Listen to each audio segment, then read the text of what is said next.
Hello everyone, myself Dr. Ayush Gupta. The topic for the day is Down's syndrome.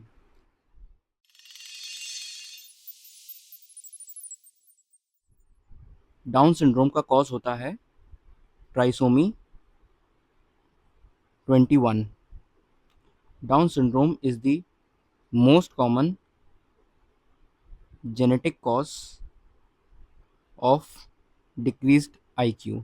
लेकिन अगर हमसे कोई पूछे कि मोस्ट कॉमन इनहेरिटेड कॉज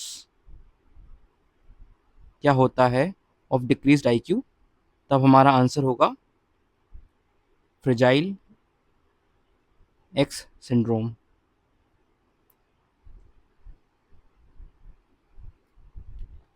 अब कॉजेस क्या क्या होते हैं डाउन सिंड्रोम के? मोस्ट कॉमन कॉज होता है maternal meiotic non disjunction of chromosome.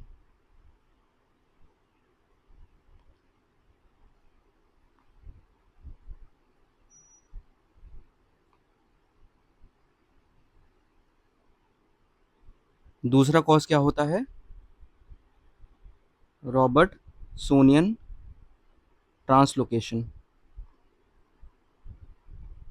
Robert सोनियन translocation क्या होता है? ये एक ट्रांसलोकेशन है between the short arm of both the chromosomes. Third cause क्या होता है? मोज़ेकिज्म. मोज़ेकिज्म का मतलब होता है कि एक ही पेशेंट में ट्राइसोमी के क्रोमोसोम्स भी हैं और नॉर्मल क्रोमोसोम्स भी हैं. अब क्लिनिकल फीचर्स क्या क्या होते हैं डाउन सिंड्रोम के?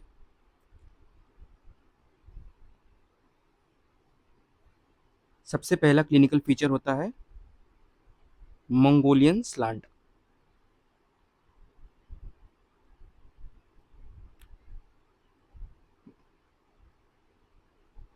दूसरा फीचर क्या होता है?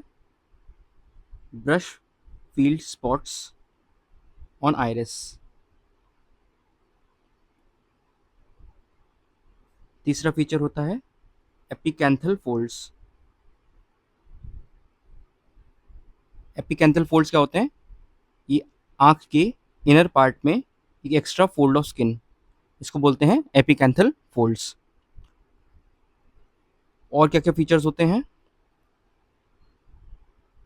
Brachycephalic school,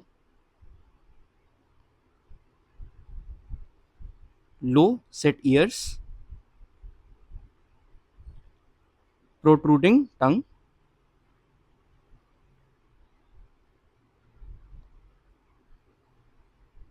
single palmar crease, जिसको हम क्या बोलते हैं? Simian crease.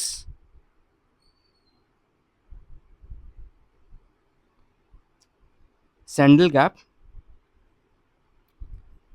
सैंडल गैप क्या होता है?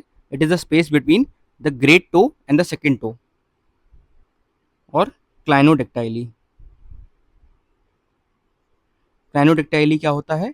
It is the invert turning of fingers, specially the little finger.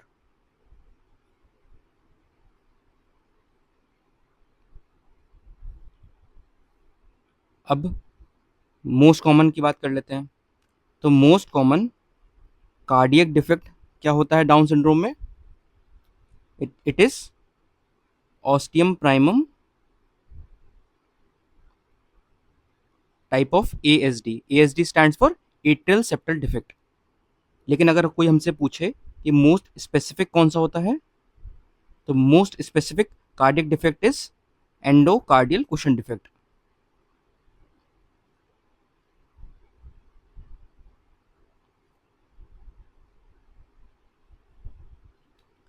अगर हम गैस्ट्रो इंटेस्टाइनल डिफेक्ट्स की बात करें, तो most common gastro intestinal defect क्या होता है?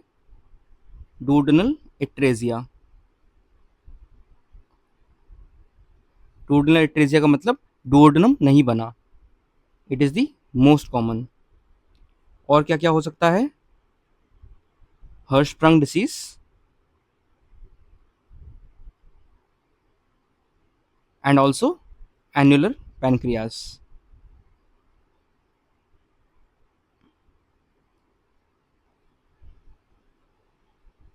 अगर हम कैंसर्स की बात करें तो most common cancer which is seen in Down syndrome is ALL। लेकिन अगर मोस्ट स्पेसिफिक की बात करें विच इज AML, और कौन सा टाइप का AML? M7 टाइप का AML। Down syndrome has also the risk of Alzheimer's disease।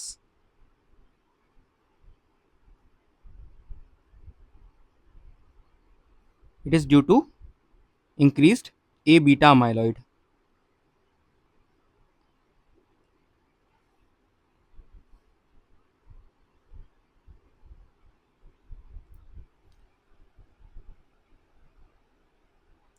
अब ये तो बात हो गई डाउन सिंड्रोम के कॉजेस और क्लिनिकल फीचर्स की। अब हम बात करेंगे डाउन सिंड्रोम की स्क्रीनिंग की। तो अगर एंटीनेटल स्क्रीनिंग की बात करें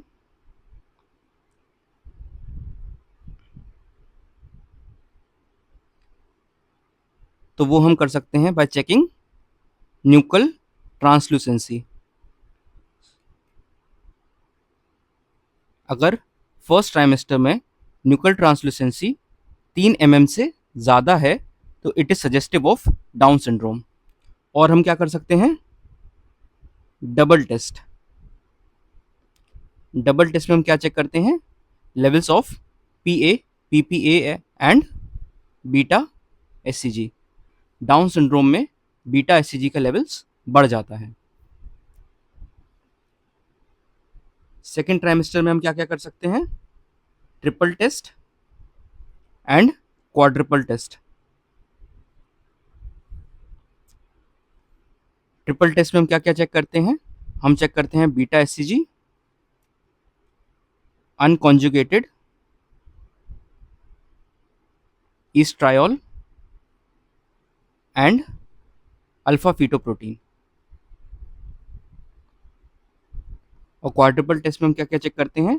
वही सब जो हमने ट्रिपल टेस्ट में किया, in addition to inhibin A. Down syndrome में बीटा SCG और इनहिबिन ए का लेवल बढ़ जाता है और अनकॉन्जुगेटेड ईस्ट्रायोल और अल्फा फीटोप्रोटीन का लेवल कम हो जाता है।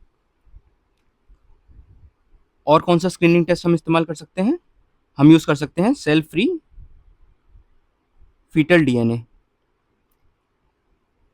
ये हमको कहाँ से मिलेगा? मैटरनल ब्लड से। ये तो हुआ स्क्रीनिंग टेस्ट। अब कंफर्मेशन के लिए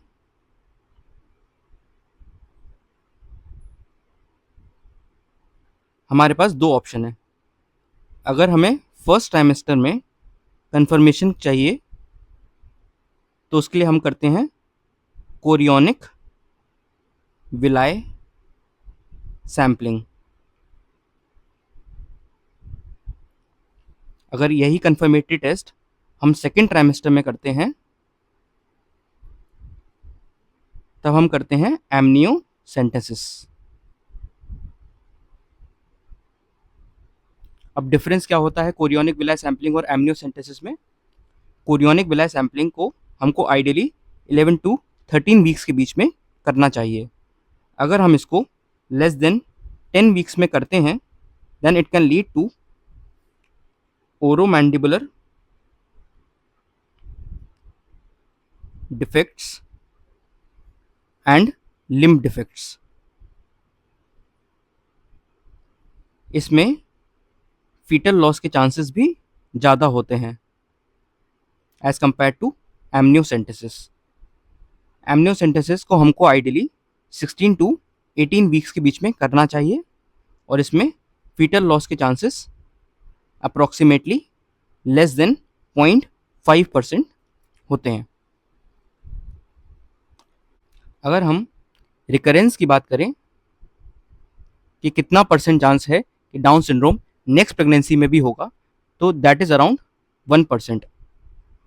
लेकिन अगर cause of Down syndrome Robertsonian translocation है